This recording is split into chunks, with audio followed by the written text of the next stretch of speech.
கிருஷ்ணகிரி மாவட்டம் மத்தூர் சின்ன ஏரியில் கோழி கழிவுகள் உட்பட குப்பைகள் கொட்டப்படுவதால் சுகாதார சீர்கேடு ஏற்பட்டு அப்பகுதியில் வசிக்கும் குடியிருப்பு வாசிகள் அவதியடைந்து வருவதாக புகார் எழுந்துள்ளது. இது தொடர்பான முழுமையான விவரங்களோடு எமது செய்தியாளர் ரமேஷ் இணைப்பில் இருக்கிறார். ரமேஷ், அங்கு குப்பை கழிவுகள் உட்பட கோழி கழிவுகள் கொட்டப்படுவதால் அப்பகுதி மக்கள் எந்த அளவுக்கு பாதிப்பை சந்தித்திருக்கிறார்கள் என்பது தொடர்பாக விவரங்களை பார்க்கலாம். கிருஷ்ணகிரி மாவட்டம் மத்தூரில் சின்ன ஏரி அமைப்பெற்றுள்ளது. மத்தூர் பேருந்து நிலையத்திற்கு எதிரே உள்ள இந்த சின்ன ஏரியில் டன் கணக்கில் குப்பை தேங்குவதால் சுகாதார சீர்கேடு ஏற்படுவதாக அருகே இருக்கும் குடியிருப்பு வாசிகள் வேதனை தெரிவித்து வராங்க.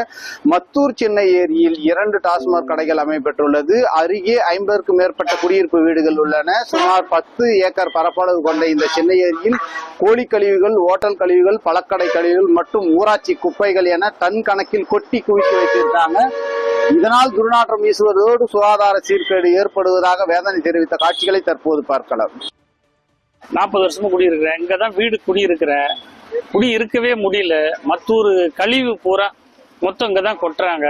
பாத்தீங்கன்னாவே தெரியும், நீங்க பாத்தீங்கன்னா தெரியும் எவ்வளவு கழிவு இருக்குதுன்னு. ஹாஸ்பிட்டல் கழிவு, ஹோட்டல் கழிவு, இந்த கோழிக்கடை கழிவு, மொத்த குப்பையும் கொண்டாந்து இங்கதான் கொட்டுறாங்க. மழை காலங்கள்ல சுத்தமா இருக்க முடியல. அதனால வீடவே காலி பண்ணிட்டு போலாம்னுக்கிறேன். பலமுறை அதிகாரிங்க கிட்ட சொல்லியும் எந்த அதிகாரி அது மேற்படி நடவடிக்கை எடுக்கவே இல்லை. சொல்லும் போது மட்டும் வந்து 2 நாள் நிறுத்துறாங்க, மறுபடியும் 3வது நாள் ஸ்டார்ட் பண்ணிடுறாங்க. இது வேற இடம் மாற்று ஏற்பாடு எதுவுமே செய்ய முடியல. இங்க வந்து பாத்தீங்கன்னா கழிவு அதிகமா போடுறாங்க. கோழி கிளீன் பண்றது, ஆடு கிளீன் பண்றது, மத்த இதெல்லாம் கிளீன் பண்றது எல்லாத்தையும் இங்கதான் குப்பை கிடங்குகள் எல்லாம் இங்க போடுறாங்க. இதை தனியா ஏதாவது ஒரு இடத்துல அரசு நடவடிக்கை எடுத்து ஒரே இடத்துல போட்டு கிளியர் படுத்தினா நல்லா இருக்கும். இங்க பாத்தீங்கன்னா ஒரு 12 வீடு 13 வீடு இருக்குது.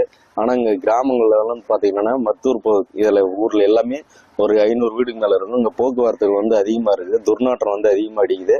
இதனால மக்கள் அதிகமா பாதிக்கப்படுறாங்க. நைட்ல தெரியாம கொண்டாந்து கொட்டிடுறாங்க. நாங்க வெடிகாலம் கேட்டா நாங்க கொட்டிட்டு போற அளவு 4 மணிக்கு பிடிச்சி கேட்டாக்க உனக்கு என்ன நாங்க கொட்டிட்டு போறோங்க அப்படின்றாங்க. நைட்ல பத்த வச்சுட்டு போயிடுறாங்க. பத்த வச்சாக்கா எல்லாம் புகை சுள்ளுது. சுள்ளுண்டாக்க இப்போ ஒரு வாரமான நான் படுத்துனுங்கிறேன். ஹேண்டிகேப் வேற. நான் அந்த வழியா தான் போகணும், அந்த வழியா தான் வரணும். எனக்கு வேற வழியும் கிடையாது.